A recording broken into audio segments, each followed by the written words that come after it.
Om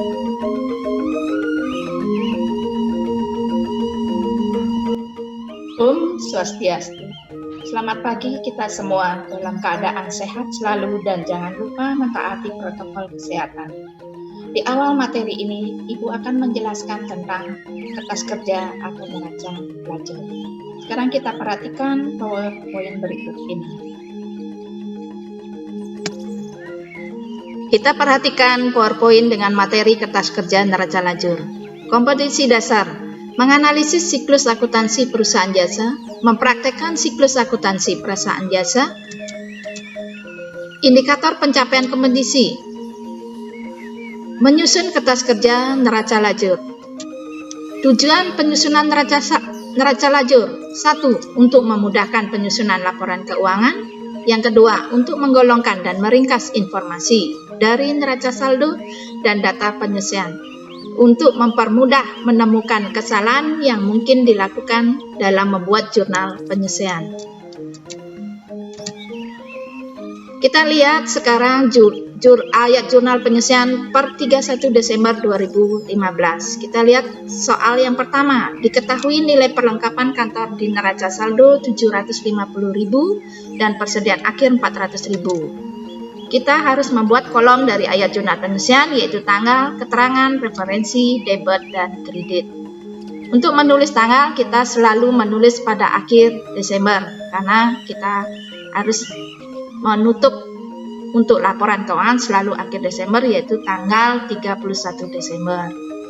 Dari soal yang pertama, keterangannya yaitu beban perlengkapan kantor pada perlengkapan kantor. Hasilnya adalah 350.000, hasil dari 750.000 dikurangi 400.000. Yang kedua, nilai peralatan sebesar 10 juta rupiah disusutkan 3%.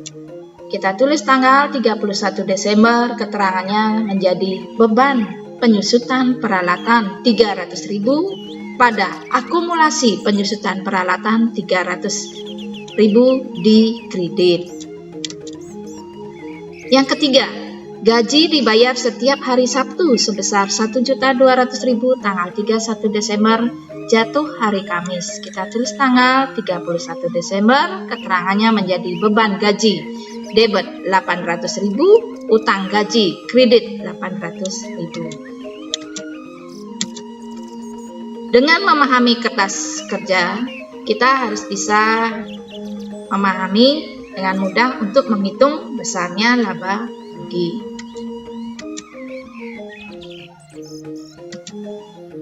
Sebelum kita melakukan kertas kerja atau neraca lajur, kita lebih baik harus mengetahui pengertian dari kertas kerja tersebut.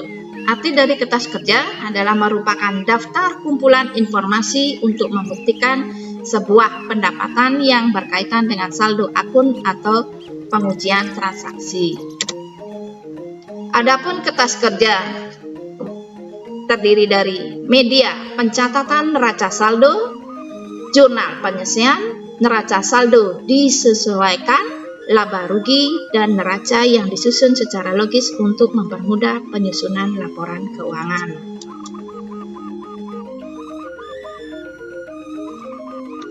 Bentuk kertas kerja dibagi menjadi 3. Yang pertama, bentuk 6 kolom, yang kedua, bentuk 8 kolom, dan yang ketiga adalah bentuk 10 kolom. Tetapi kita biasanya selalu memakai yang bentuk 10 kolom. Sekarang kita mulai mengamati kertas kerja atau neraca lajur.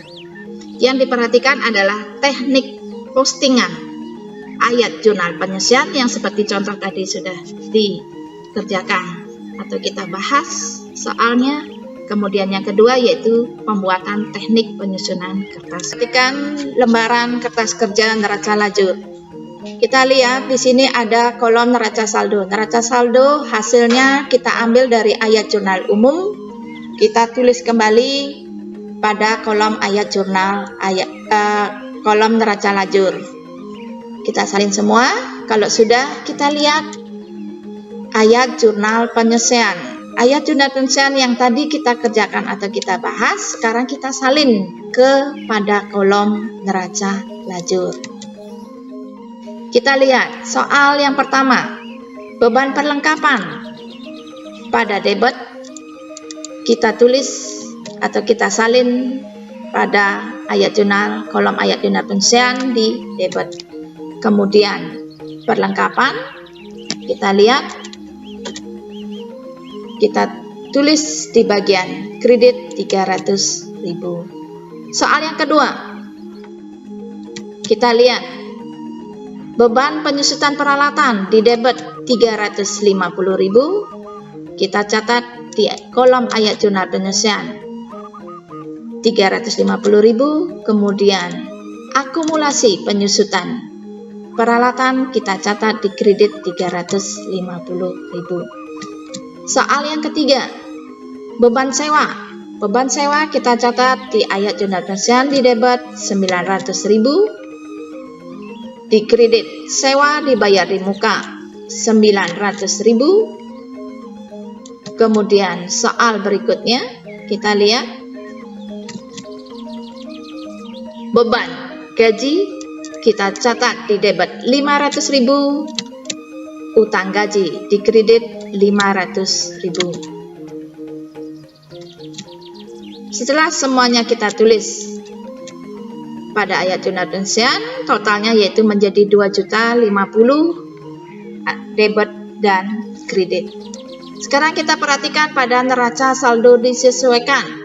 Neraca saldo disesuaikan adalah penggabungan antara neraca saldo dan penyelesaian, yaitu kita jumlahkan ataupun dikurangkan. Apabila debit pada neraca saldo, penyelesaian di debit, terjadi penjumlahan pada neraca saldo disesuaikan. Apabila neraca saldo di debit dan penyelesaian di kredit, maka neraca saldo disesuaikan letaknya di kredit. Apabila kita melihat pada aktiva atau terjadi utang atau modal atau pendapatan. Kita perhatikan kita sekarang pada aktiva lancar. Kita lihat di sini kas di debit karena di neraca saldo 20.100.000, di neraca saldo disesuaikan di debit 20.100.000. Ini untuk aktiva lancar. Kita lihat di sini kita letakkan semua di debit dari hasil penjumlahan maupun pengurangan.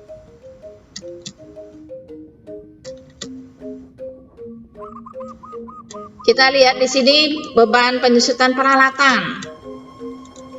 Tetap kita tulis 10.000, kemudian akumulasi penyusutan kita letakkan di kredit, ya. Kemudian utang kita letakkan di kredit, kemudian modal kita letakkan di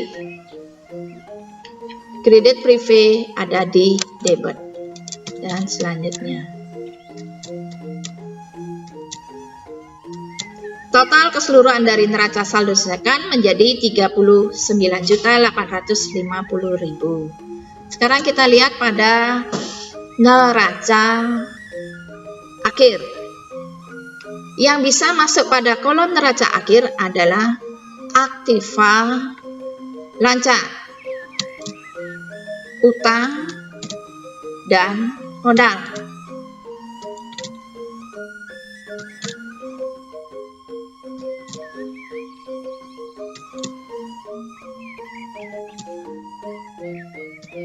Dan diletakkan sesuai dengan kolom yang sudah disediakan. Apabila aktiva lancar selalu letaknya di debit, sedangkan utang selalu letaknya di kredit.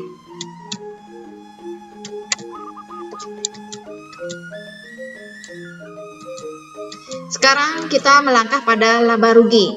Yang bisa masuk atau dicatat pada kolom laba rugi adalah pendapatan dan beban. Pendapatan dan beban untuk mengetahui laba atau rugi.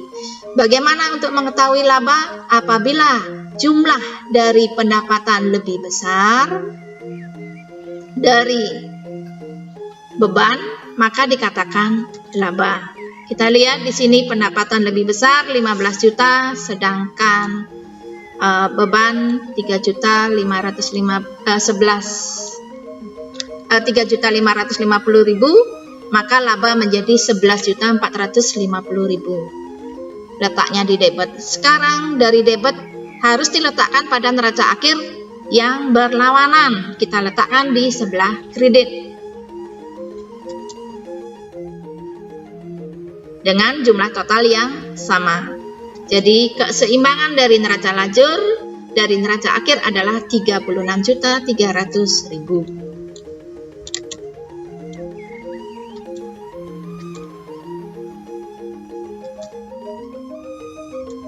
Sekarang kita perhatikan lagi dari total yang tadi kita kerjakan dari neraca lajur, hasilnya seperti data yang sudah kita lihat bersama.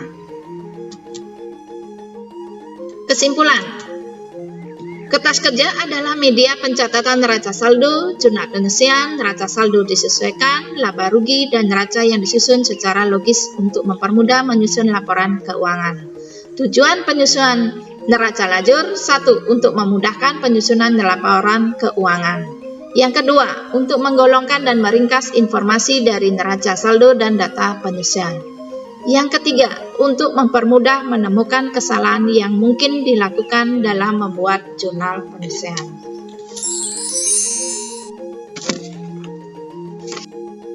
Sekian materi yang Ibu sampaikan tentang kertas kerja neraca lajur.